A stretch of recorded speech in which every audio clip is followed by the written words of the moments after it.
vamos a ver un poco de lo que es neumonía en comunidad. Yo creo que la gran mayoría de médicos de medicina interna ya lo manejamos. Vamos a ver algunas clasificaciones y vamos a valorar algo, si ha habido algunos cambios dentro de las últimas clasificaciones que hay desde el 2010, 13 hasta el 19 que ha habido en la ICSA o en la ATS.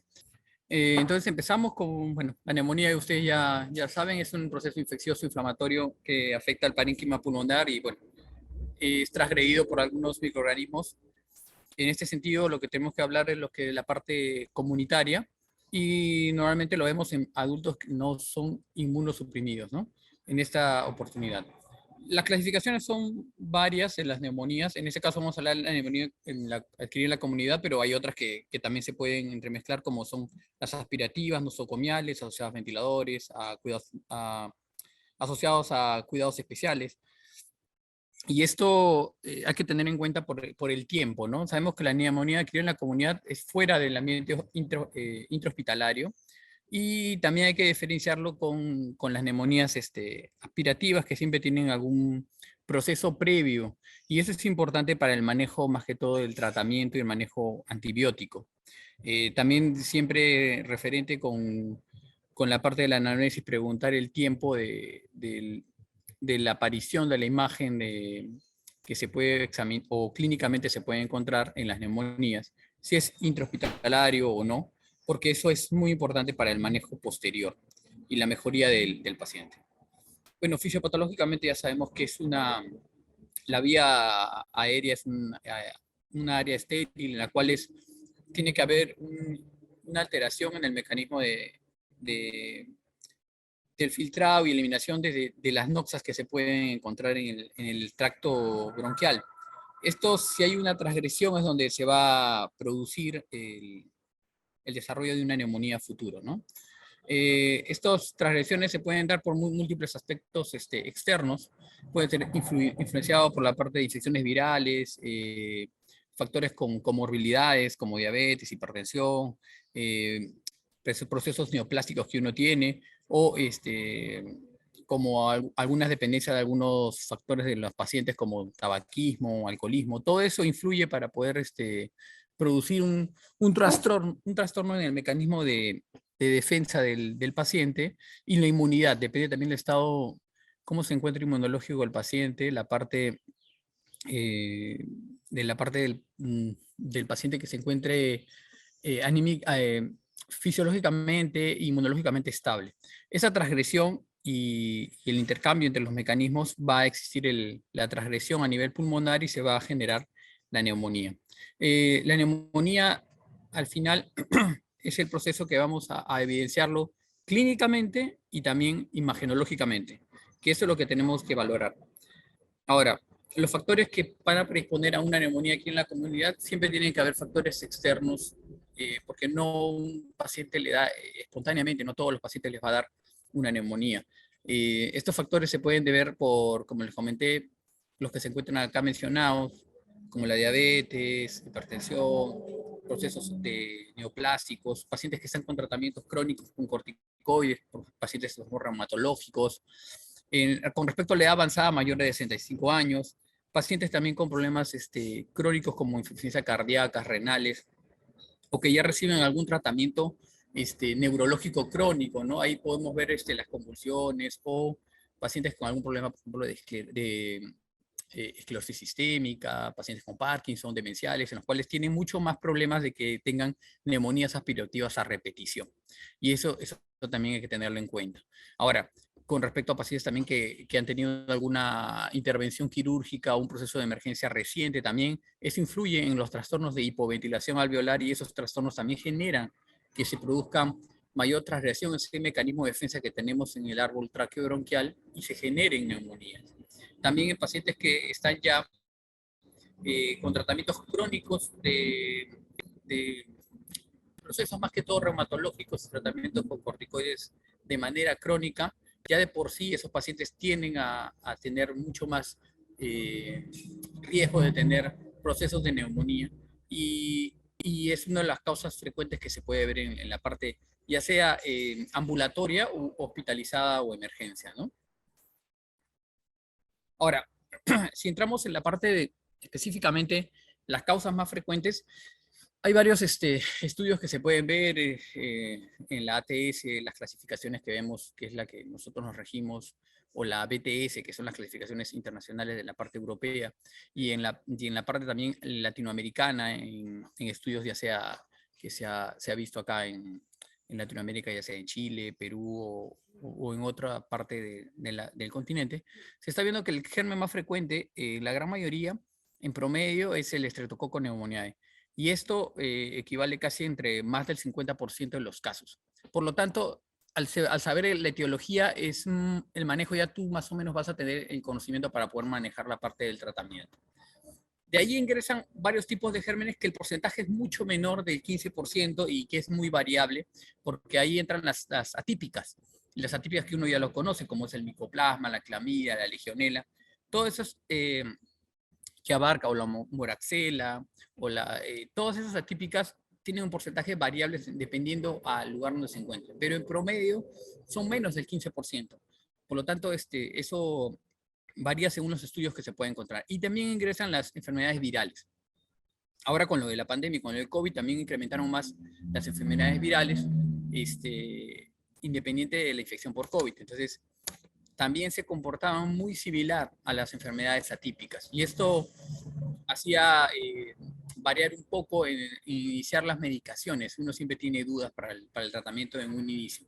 Pero lo más frecuente que vemos es el estreptococo. Por lo tanto, esto es importante para saberlo. No ha variado mucho en los últimos años, de la clasificación del 2010 que tenemos de la ATS hasta el 2019 que ha habido, antes del COVID, porque después del COVID ha cambiado bastante los estudios, pero se mantiene casi en la misma etiología, en la misma cantidad, en promedio. Ahora, si lo vemos en el ambiente hospitalario y en la parte comunitaria, el germen sigue siendo similar. En los porcentajes que se ven en varios estudios, sí se ve, el estreptococo sigue manteniendo más del 35% en la parte comunitaria y en la parte hospitalaria, en estudios significativos, ¿no? Y esto también se ve que la parte de las neumonías atípicas se sigue manteniendo. Dentro de las más frecuentes que se está viendo, de las atípicas, bueno, el micoplasma es uno de los que más se ve, pero casi la misma clínica es similar, entonces, y el tratamiento también como que está yendo enfrascado en ese sentido. Y la presentación que se va a existir en las neumonías ahora es muy variable y bien inespecífica en ciertos casos, pero la clínica típica, los pacientes van a venir con una tos, expectoración, en esos casos, en un principio blanquecina y después mucopurulenta en algunos casos, el dolor torácico, que muchas veces sí está asociado a una neumonía con derrame paraneumónico, genera dolor tipo pleurítico, o un dolor inespecíficamente en la parte posterior. Algunos cuando ya tienen una lesión un poco más extensa o con mayor de un 20-30%, porque neumonías que son menos del 20%, 15% de los pacientes casi no tienen tanta dificultad respiratoria. Tienen más síntomas generales, pero no tanta dificultad. Pero pacientes que tienen más del 20-30% sí van a generar una cierta hipoxemia y te refieren con dificultad respiratoria o disnea, y ya vienen con algunos otros síntomas generales. Pero ya cuando tenemos un paciente que tiene una clínica que no mejora al tercer, cuarto día de un tratamiento, casi siempre en los primeros días pensamos en procesos virales, pero cuando ya no mejora y se incluyen ya fiebre, expectoraciones mucopurulentas, una imagen que podemos pedir al quinto o sexto día con una placa radiográfica que nos da una consolidación, bueno, ahí ya tenemos que pensar en que se está dando eh, una neumonía. Y eso es importante valorarlo porque se ve mucho en la parte ambulatoria que mantenemos una parte viral y asumimos que se va a solucionar, pero si no tomamos en cuenta a veces los factores de riesgo que mencionamos anterior, no sabemos que esos pacientes tienen mucho más de un 20 o 30% de que hagan una neumonía y tenemos que ir anticipándonos a veces con la evaluación posterior o una placa.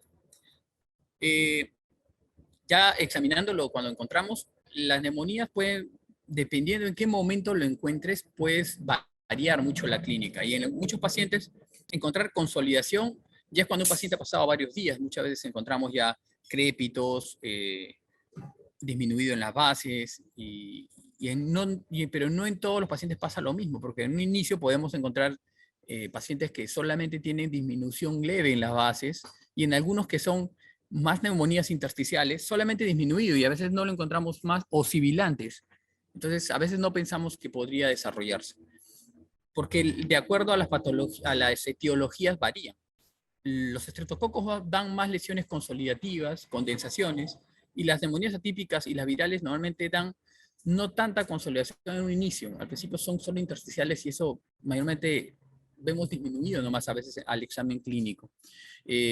Cuando están las lesiones muy cerca a la pleura, se pueden dar el desarrollo de derrames paraneumónicos y esa evolución a veces puede, a futuro, si no se trata a tiempo, pueden generar pues, empiemas, que es lo que vemos muy frecuentemente. Y en otros casos, cuando hay pacientes que también vienen con neumonías que son más intersticiales, se generan más atelectasias y trastornos de hiporreactividad bronquial. Ahora, en estados mucho más graves, ya los pacientes pueden llegar a un estado séptico, ¿no? Pero es variable los signos porque depende en qué momento tú lo encuentres y en qué momento tú lo puedas encontrar al examen clínico y al examen y laboratorial normalmente, ¿no? Cuando ya tenemos la exposición con el paciente que tiene esos síntomas y ya clínicamente lo examinamos y también vemos que tiene una probable proceso neumónico, hay que valorar qué pedir, ¿no? En qué momento. Y esto es bien variable porque varios estudios te pueden decir en qué momento, cuándo pedirlo, pero depende de la clínica y en qué momento lo encuentras. La placa radiográfica es sí lo más importante, probablemente para poder confirmar tu diagnóstico que tú estás valorando el examen clínico del paciente. Y la placa, si me sale una consolidación, cuando yo lo solicito, eh, con un sustento previo, por ejemplo, que tenga crépitos, ya me justifica que es una neumonía y con la placa me lo confirma y ya le decimos el tiempo aproximado que va a mejorar. Pero también a veces el laboratorio también te ayuda. Y ahí vienen los biomarcadores, ¿no? O sea, pedimos siempre hemograma para ver los leucocitos, que normalmente están, o neutrofilia que puede haber, pero también podemos valorar lo que es los marcadores que utilizamos más frecuentemente, ¿no? Que son el PCR, el BCG y últimamente la procalcitonina, que es lo que se está usando mucho como biomarcadores en los pacientes. Ahora, con respecto a los cultivos, porque no todos los pacientes que tienen una neumonía eliminan secreciones, no todos llegan a eliminar expectoración. Eh, Esto varía en los pacientes. Los que tienen una clínica, como nos mencionaba, si la imagen radiográfica no es muy extensa y es pequeña, solamente tienen tos, pero no tienen mucha expectoración. Los que tienen muchas más lesiones más extensas o más grandes tienen mucho más secreciones. Las neumonías que son más intersticiales, que generan más broncoespasmo, también dan más secreciones. Entonces depende en qué paciente lo encontremos, no a todos. A veces podemos englobar que toda neumonía le vamos a pedir cultivo, en un inicio no hay secreciones. O sea, depende del paciente en que encontremos. Pero el cultivo y el GRAN es una gran ayuda en un paciente cuando vamos a iniciar el tratamiento antibiótico. Siempre previo al tratamiento es importante pedirlo más en los pacientes que son con neumonías que son de un grado mucho más severo. Si yo tengo ambulatoriamente una neumonía con una lesión que en la placa puede tener una imagen del 5-8% y yo le puedo dar tratamiento y está estable, le podemos dar tratamiento ambulatorio y no es necesario pedirle los cultivos, excepto que tenga una ubicación diferente en la imagen, ¿no? Por ejemplo, cuento una imagen que tiene una consolidación en el lóbulo superior derecho o en la parte media. Entonces, siempre pensar en tuberculosis y también pensar en Klebsiella, que es una de las lesiones que dan muchas lesiones en lóbulos superiores. Eso es importante valorarlo. Pero en pacientes que son extensiones muy pequeñas no justifica tanto. El valor del cultivo también lo vamos a comentar ahora, pero el cultivo tiene una significancia de acuerdo a la muestra que deja el paciente, las cantidades que deja, porque el del tracto respiratorio, un cultivo simple, no es tan fiable muchas veces dependiendo de los valores que tiene. Entonces, eso es importante saber. Y los sumocultivos, siempre cuando un paciente está séptico y tiene un paciente un poco más delicado, nos ayuda bastante porque ahí también podemos aislar, determinarlo de la infección. La gasometría, sospechando en pacientes con insuficiencia respiratoria, con neumonías extensas o neumonías severas bilaterales, te da un pronóstico también para el manejo del paciente en UCI, ¿no?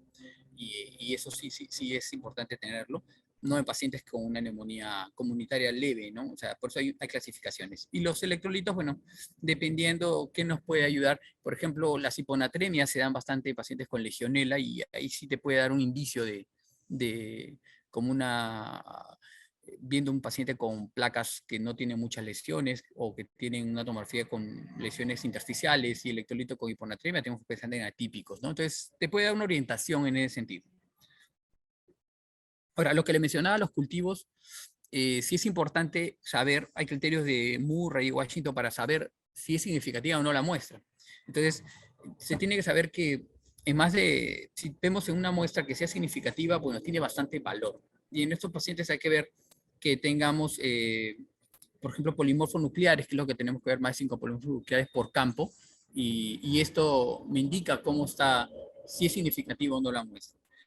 Claro que hay otras variables que nosotros utilizamos para ver si es significativo o no, pero un esputo simple, el valor no es tan alto, o sea, es entre menos del 50%, entonces puede también entrar a un error. Hay otros métodos para poder detectar un cultivo mucho más, que tenga mucho más valor. Y en eso va algunos procedimientos invasivos, que lo haríamos en pacientes que tienen mucho más lesión, los que no tienen buena mejoría clínica, no responde bien al tratamiento al, a corto plazo y que hay un deterioro. Entonces ahí, y cuando tienes una duda con el tipo de germen que pueda salir, ahí podemos valorar las broncofibroscopías, ¿no?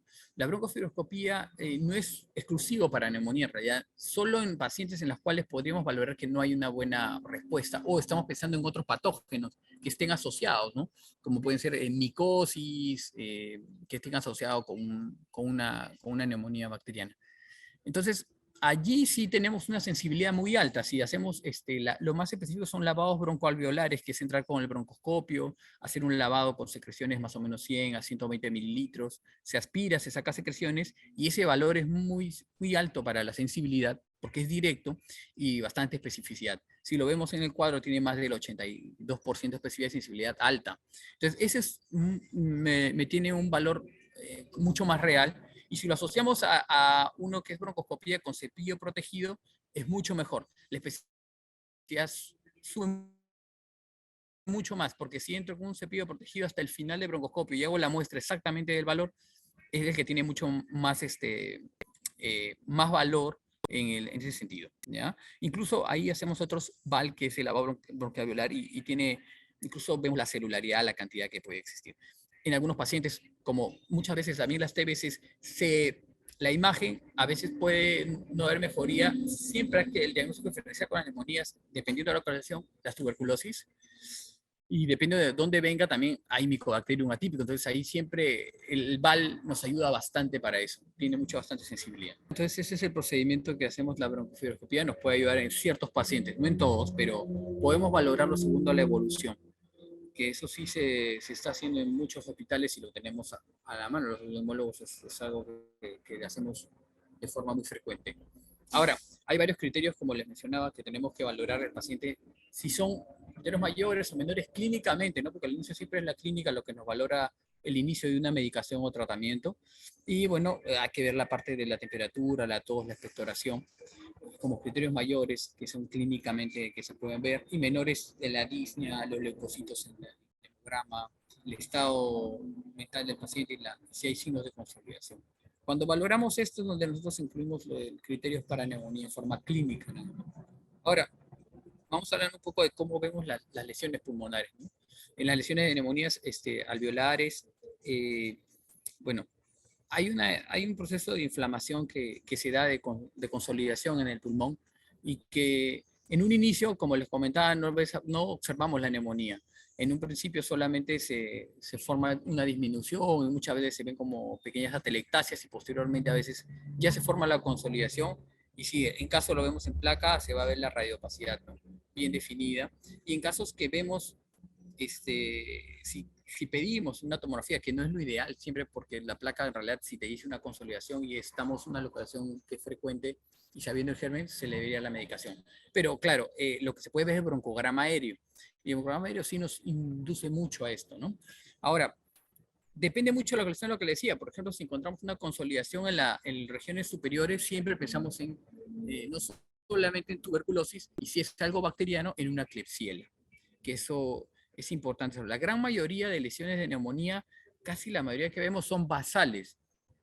Los segmentos que más implican en las neumonías en general, neumonías aspirativas, neumonías constitutivas, son en los segmentos de lóbulos inferiores. Los segmentos más frecuentes, por ejemplo, en aspiraciones, son el segmento 6, que es el segmento apical del lóbulo inferior derecho. Es el que normalmente cuando entramos con broncoscopía se ve directamente y es el más realmente afectado. Casi siempre está pariliar derecho, pero es el que más vemos los compromisos de neumonía, tuberculosis, aspiraciones, es lo más frecuente. Cuando vemos en la parte superior y una consolidación, siempre dudamos porque normalmente en la parte eh, que atendemos hay mucho riesgo de tuberculosis. Entonces, los segmentos que también se afectan en la parte superior, el más frecuente que podemos ver son el segmento 2, que es el segmento posterior del lóbulo superior derecho, y normalmente ahí podemos ver que hay a veces el riesgo de neumonías aspirativas y también tuberculosis. Una neumonía en la parte superior siempre nos hace dudar y siempre por eso tenemos diagnóstico diferencial con tuberculosis. Pero una de las que te da lesiones y una secreción bien característica mucopurulenta y a veces te da también con soluciones bien definidas son las Klebsielas. Las Klebsielas, en algunos casos también el estreptococo, pero más son las Klebsielas. Entonces, cuando vemos eso hay que pensar no solamente en TBC, como en este caso, ¿no? Una lesión consolidativa grande está completamente opacificado, sin ninguna cavidad, porque cuando ya vemos alguna cavidad en un lóbulo, estamos pensando más en tuberculosis, ¿no? Entonces, una consolidación. Pero también a veces hay que ver las lesiones que se puedan observar, la localización. Y en este caso, por ejemplo, en la imagen se ven dos consolidaciones. Si tendríamos una sola, pensaríamos en Klebsiella, pero cuando tenemos varias lesiones bien distribuidas, también hay otro germen bueno, tal vez no es tan frecuente y sale en la clasificación que les mencioné, es el Staphylococcus aureus. El Staphylococcus aureus se genera normalmente en las placas neumatoceles, cavidades pequeñas, y empiezan a distribuirse normalmente en lóbulos superiores también, que es frecuente verlo. Lóbulos superiores, lóbulos medios. Entonces, también hay que tener en cuenta mucho, pues, bastante importante determinar en qué localización está y los factores de riesgo que pueda tener, ¿no? Cuando ya vemos una lesión cavitada, como en este caso, una consolidación y una cavidad, a pesar que está en la parte inferior, igual entra lo que es, siempre se piensa en neumonía, y el otro, porque las neumonías, cuando tienen, no todo lo que es lesión consolidativa cavitada puede ser tuberculosis. También entran las neumonías que son las necrotizantes. Hay neumonías que empiezan a consolidarse y con el tiempo empiezan a necrosarse. Los pacientes a veces tienen hemoptisis y empiezan a cavitarse. Dentro del diagnóstico de esas neumonías necrotizantes entra a tallar tuberculosis y otro tipo de lesiones bacterianas. No, lo que más vemos son gram positivos, y el gram positivo normalmente a la cabeza, el Staphylococcus aureus. ¿Ya? Eso es importante saberlo porque siempre tener en cuenta todas las posibilidades que se puedan dar. Ahora, le comentaba al inicio que hay neumonías intersticiales que se ven mucho en las atípicas y en los virus, y eso es siempre en su gran mayoría, y eso hay que saber diferenciarlos y valorarlo para poder tener en cuenta. A veces, eh, con el COVID ahora se ha visto bastante eso, ¿no? Que en realidad se ha visto bastante neumonías que al principio son intersticiales y después se forman broncogramas aéreos. ¿Cómo? Entonces, lo diferenciamos siempre de que intersticial es virus, pero el atípico también te da intersticial. Y normalmente, casi siempre, en ambos casos, el paciente tiene mucho broncoespasmo, o sea, bien de hiperactividad bronquial. eh, y también tiene que en la clínica no encontramos muchos criterios, solamente disminución del murmullo vesicular, muy poco. Entonces a veces hace confundir en un inicio.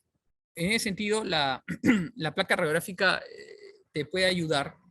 En las intersticiales no se nota mucho, se ve solamente como leves atenuaciones en las bases o en las partes medias. En realidad, cuando tenemos una intersticial, más valor nos da una tomografía. En la tomografía podemos hacer una mayor disquisición. Incluso ahí ya se puede ver, porque en las placas casi se ven muy tenues y no se pueden ver bien. Estas más intersticiales, por ejemplo, así en un inicio.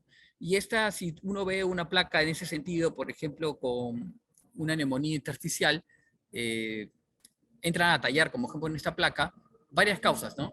Atípicos, virales, pero también hay que ver otros gérmenes que no son muy frecuentes, probablemente dependiendo de dónde se encuentre.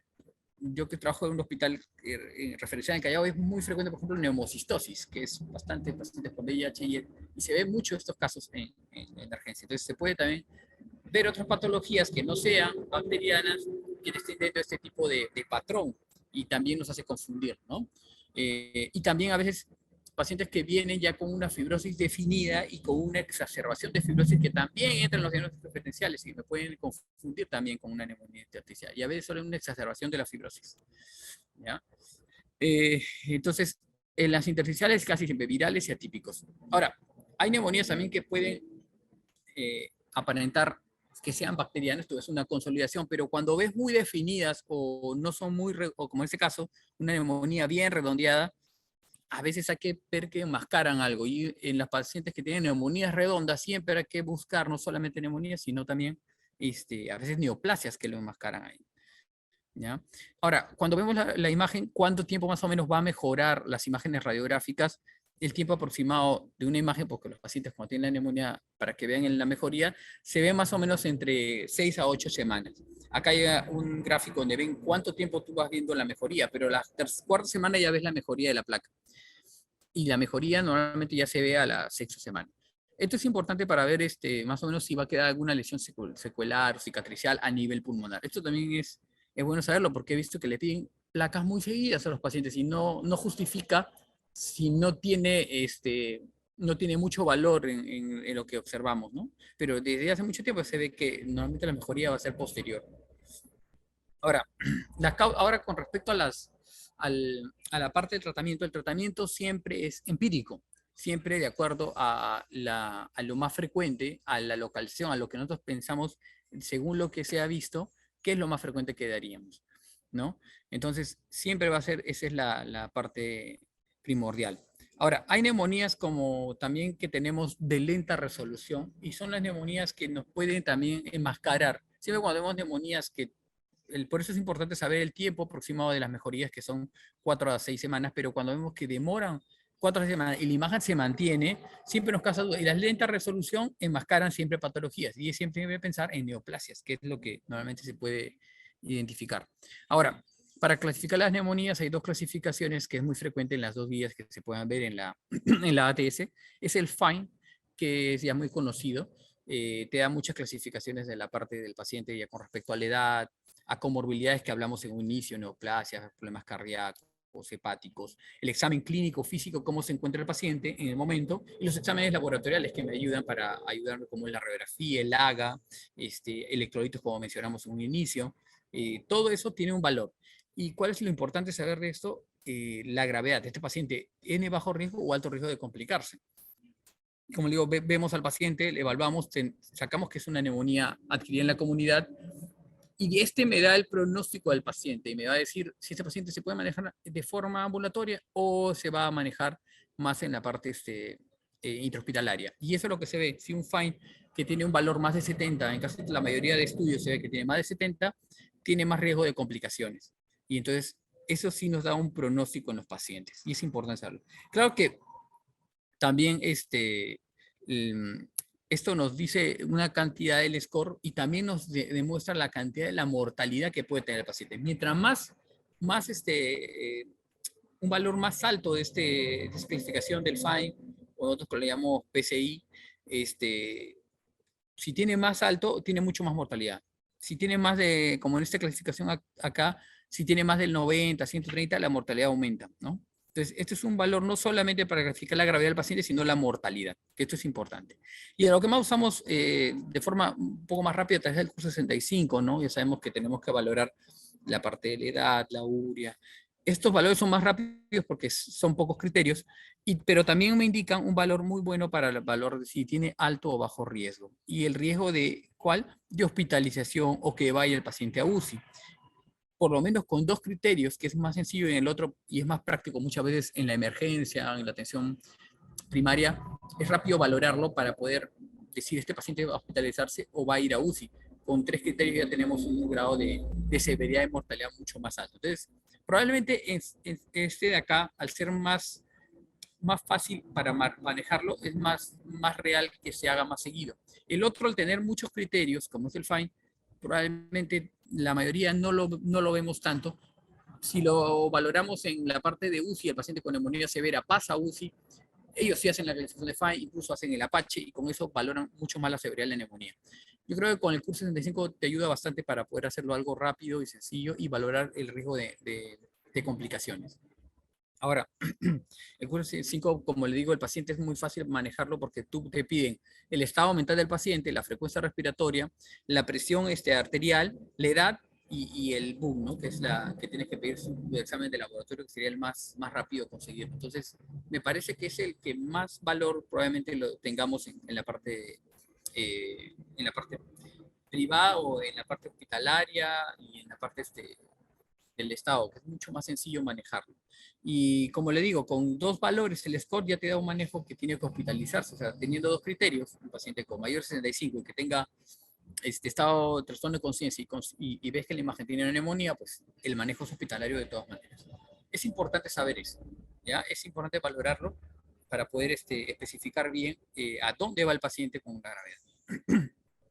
Ahora, como le decía, esto lo determina bastante el CUR para poder yo saber el paciente si va a qué lugar, si va de forma ambulatoria y el riesgo que es bajo, como en este cuadro de acá, cuando es riesgo bajo, que es menos del 3%, que podemos manejarlo con tratamiento ambulatorio, con antibióticos vía oral, y si en caso es moderado, y que requiere hospitalización para el manejo intravenoso. Y en estos casos, esta clasificación no solamente me indica la gravedad, sino que acuérdense que en la parte del laboratorio le dijimos que pedíamos ciertos exámenes. Y en este caso, cuando es un paciente hospitalizado en una neumonía moderada, sí tenemos que pedir microbiología, los cultivos de gérmenes, para poder valorar en estos pacientes que sí tienen más clínica y probablemente tengan mucho más lesión, el germen específico, que ahí sí nos ayudaría para poder hacer algún cambio oportuno en el tratamiento. Y en estos pacientes es donde tenemos que tener mucho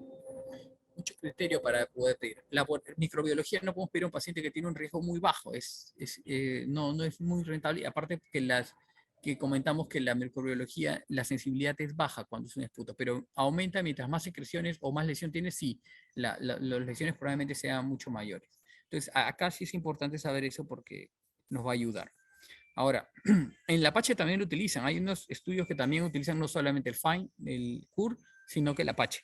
Y el Apache lo usamos también en la UCI, pero también el problema es que la cantidad de criterios que nos piden demora mucho. Entonces, uno para valorarlo es mucho más, probablemente de emergencia es más fácil valorarlo con un CUR 65.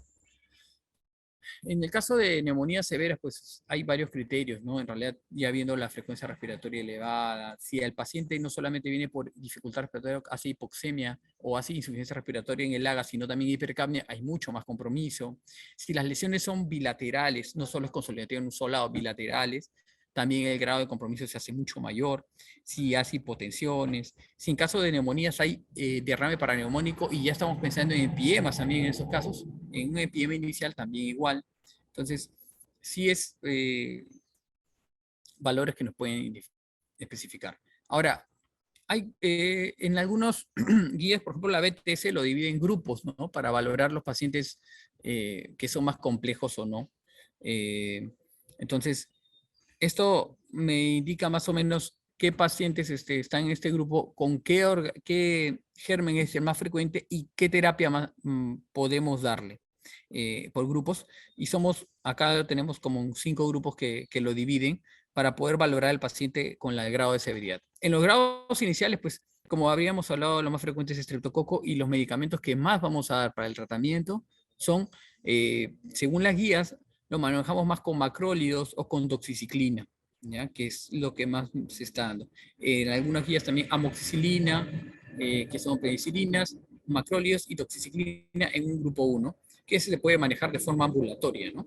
Ahora, cuando vamos subiendo el grupo y pacientes que ya tienen factores de riesgo, pacientes que tienen, sabemos que probablemente una placa con una lesión que tenga inicial y sea un neumococo, el germen más frecuente, ya vamos cambiando algunos medicamentos que le podemos dar. En algunos casos podemos dar también algunos betalactámicos, podemos dar combinaciones ya fluoroquinolonas, que es muy frecuente lo que se está dando muchas veces, que empezamos con fluoroquinolonas solas por unos 3 a 5 días, más o menos entre 5 días es el promedio de una neumonía, hasta 7 de acuerdo al grado del paciente, y vamos viendo en grupos qué tratamiento le podemos dar de acuerdo a lo que nosotros vemos.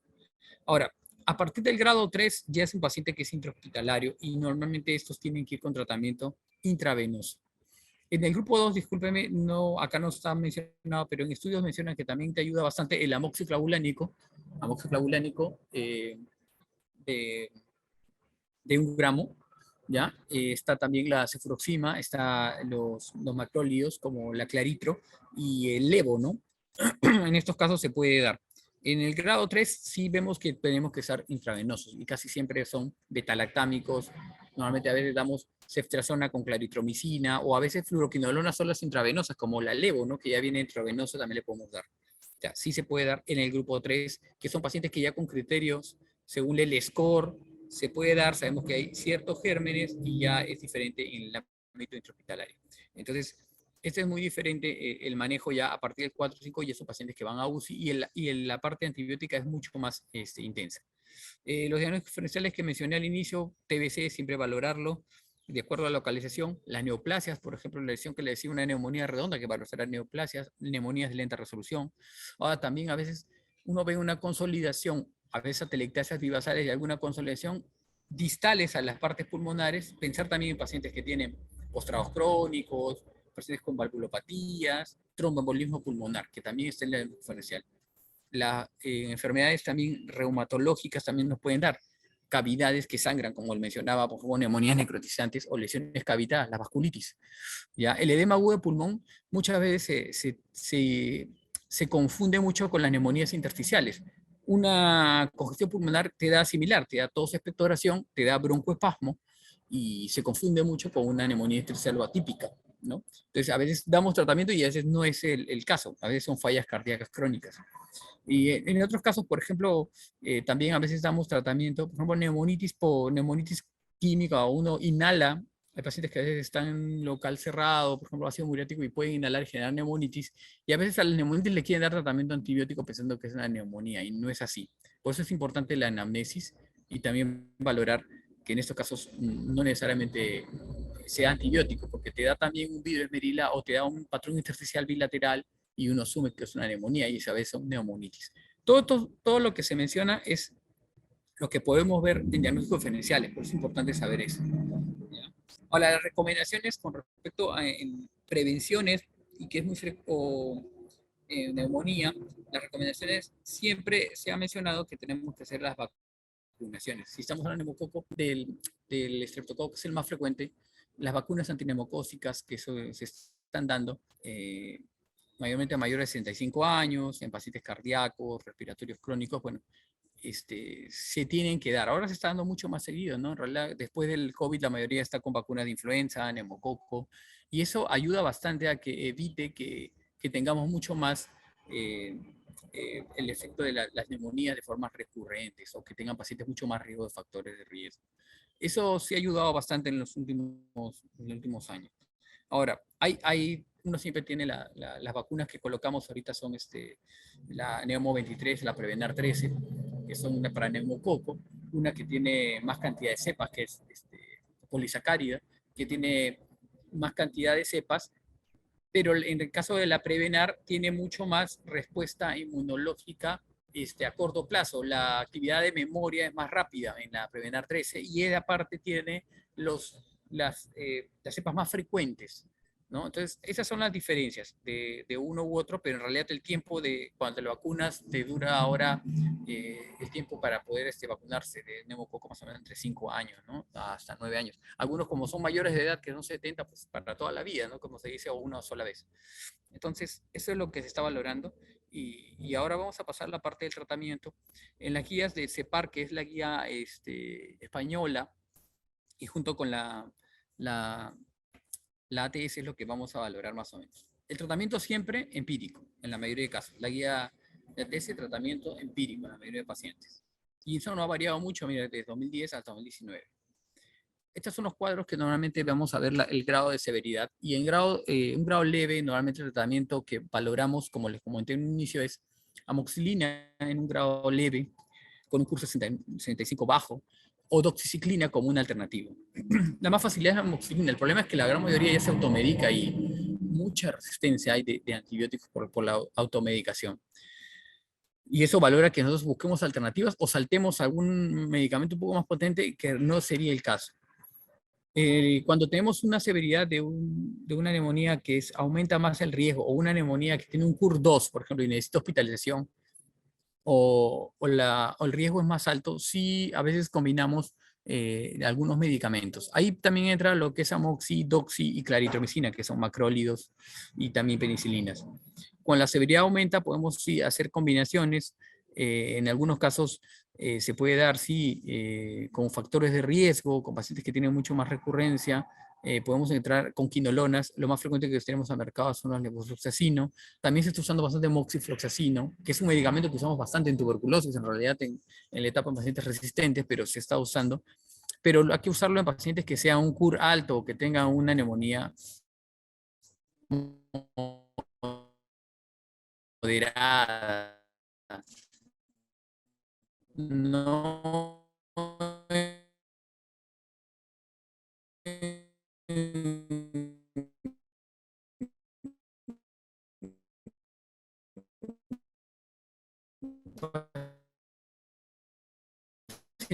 por leve, ¿no? De la severidad de lo que vamos a dar.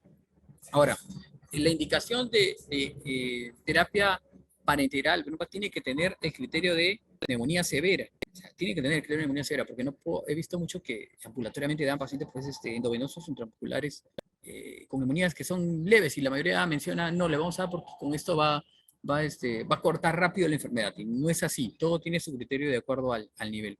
Y en este caso, solo en severas, ¿ya? No se va a colocar. Ahora, si vemos referente al patógeno y el antibiótico, que también vemos, si sabemos que es el más frecuente, excepto coconeumonía, es amoxi, claritro, que son macrólidos, penicilinas, cefuroxima. Ahí puede entrar todo ese tipo de casos que van a ir referente. Ahora, si hablamos de atípicos, probablemente uno de los más frecuentes es claritromicina. Y doxiciclina, que también está muy frecuente en la mayoría de guías que tenemos. Doxi, claritro. Si es por ejemplo, legionela, va muy bien con quinolonas, va bien con levofloxacino, responden rápido, igual que la claritro. Ahora, la mayoría pregunta, doctor, pero diferencia mucho las partes de las atípicas, porque casi la mayoría son similares los medicamentos, o sea, no varían en atípicos, casi se mantiene los mismos, la misma perspectiva, ¿no? A veces uno dice, vamos a aislarlo, no sé, el legionela antígeno en legionela en orina, pero la sensibilidad 50, 60% que te pueda dar el valor, pero el manejo, si lo ven, es casi similares. Yo creo que más va a valer cómo lo evalúen en la parte clínica y radiológica. Ahora, en pacientes que tienen mucho otro tipo de gérmenes, por ejemplo, pseudomonas, esos son pacientes que han tenido lesión previa, por ejemplo, o pacientes con secuela de tuberculosis y en la lesión hizo una neumonía, una lesión agregada. Entonces, allí en ese momento sí podemos valorar un medicamento que sea antipseudomónico. Y ahí van las quinolonas, las cefalosporinas, los que tienen antipseudomona, te ayuda bastante. ¿Ya? Más se maneja intrahospitalizado como es facidima. Y el Staphylococcus aureus, que como le comentaba, tiene que tener las características tomográficas, un factor, pero esos son más intrahospitalarios. La neumonía aspirativa siempre valorar el paciente, el estado neurológico, ese es casi el principal valor. Esto es más que todo una clasificación con respecto al germen y al antibiótico que yo le daría, ¿no? Las complicaciones que puede haber en la clínica, por ejemplo, en nuestro coco es muy frecuente ver neumonías, vamos a ver pues, meningitis, peritonitis, artritis, problemas cardíacos. Siempre los gran positivos pueden afectar la parte cardíaca y pulmonar. Pero hay algunas cosas que son más frecuentes, por ejemplo, en lo que le mencioné, la legionela se asocia bastante cuando tú ves una hiponatremia recurrente, encefalitis o tienes daño renal. Entonces, hay que pensar a veces de acuerdo al patógeno, ¿no? Coxiella, por ejemplo, burnetii, que también es un atípico, es frecuente en neuritis óptica, asociados a enfermedades como anemia hemolítica, osteomielitis, hay que pensar en eso. Y en el caso de Staphylococcus aureus, por ejemplo, neumatoceles o neumotoras o abscesos. Más frecuente, más neumatoceles. ¿Ya? Eh, y vamos a ver la parte de prevención que le mencionaba, ¿no? Lo que tenemos que hacer, uno dice, ¿cómo hacemos para evitar que los pacientes que tienen muchos factores de riesgo eviten que hagan una neumonía? Bueno, la vacunación, y lo que le mencionaba, la vacunación es preventiva, esta es la que tenemos, que es Prevenar 13 o Neumo 23, que son las de 23 cepas y la de 13, y que tienen la dosis función. ¿Y en quiénes lo vamos a dar? ¿Qué es lo más importante? Pacientes mayores de 65 años con factores de riesgo. Pacientes que yo sé que tienen cardiopatía, EPOC, nefropatía, diabético, cirrótico. Todos esos pacientes que tienen algún factor de riesgo o están en un estado de tratamiento con quimio, neoplasias, se les tiene que dar la vacunación respectiva. Ahora, como le mencioné, la vacuna de la 3 es la que da una mayor respuesta a las células de memoria. Entonces, te puede dar una protección un poco más próxima que una de 23, aunque la otra tiene más cepas. O sea, tiene una cosa mayor que la otra. Pero igual el mecanismo para que van a actuar para prevención es el ideal. Y siempre estando el paciente estable. A veces quieren poner la vacuna cuando está el paciente con enfermedad o cuando recién está saliendo del cuadro. No es lo ideal. ¿Ya? Ahora, la influenza sí es algo que se está dando ahora mucho para la vacuna de influenza para evitar, porque siempre una infección viral, si no se trata bien, después una bacteriana. Y eso en pacientes con factor de riesgo genera neumonía. Entonces, se estima. La vacuna es más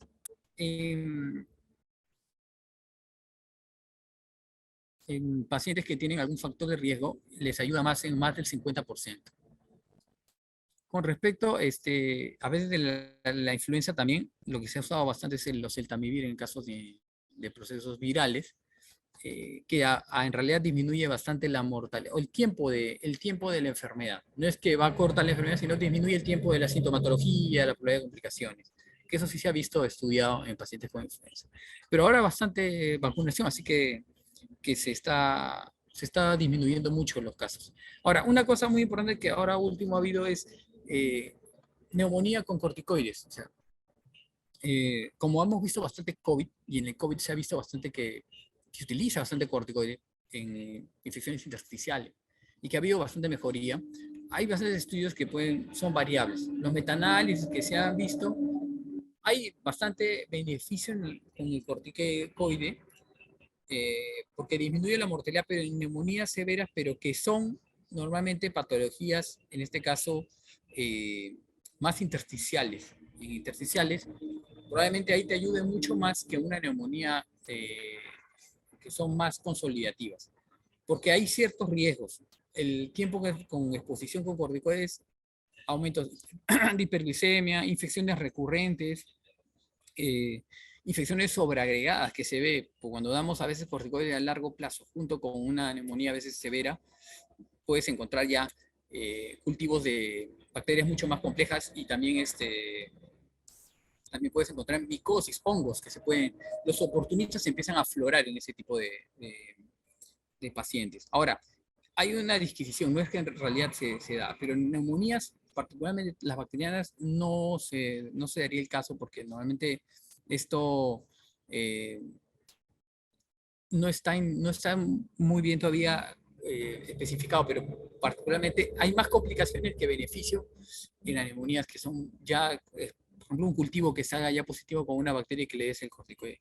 Pero en una neumonía, por ejemplo, intersticial, y cuando tienes la diferenciación, si es una neumonía por COVID, por ejemplo, y valoras un atípico, pues tienes que valorarlo, y si le das y ves la respuesta, ¿no? Ahora, los tiempos que damos son cortos tampoco, no es que damos un tiempo de corticoides extenso, ¿no? Pero sí te ayuda. Probablemente cuando ya pase el proceso infeccioso y cuando ya el paciente ha mejorado, como se ha visto ahora actualmente en COVID, pacientes cuando les has dado corticoides en dosis bajas, en tratamientos de mantenimiento para evitar que hagan lesiones, que queden lesiones fibróticas, ahí sí te puede ayudar. Yo creo que sí, en dosis eh, dosificadas, no en las dosis que cuando es un paciente muy severo. Entonces tiene una controversia, probablemente hay varios que van a mencionar que sí les ayuda bastante y otros que no. Por eso es que no está todo definido todavía. Los últimos estudios que hasta el momento se han dado desde el 2010 hasta el 19 se mantiene casi el mismo manejo de el paciente con neumonía, la prevención que se tiene que dar, las clasificaciones que tenemos actualmente. Eh, Probablemente ahora post-COVID sean unas guías diferentes posterior. Recién estamos viendo ahora que, que como esto del COVID ha cambiado un poco, pero por el momento la guía se mantiene desde esa fecha hasta ahora.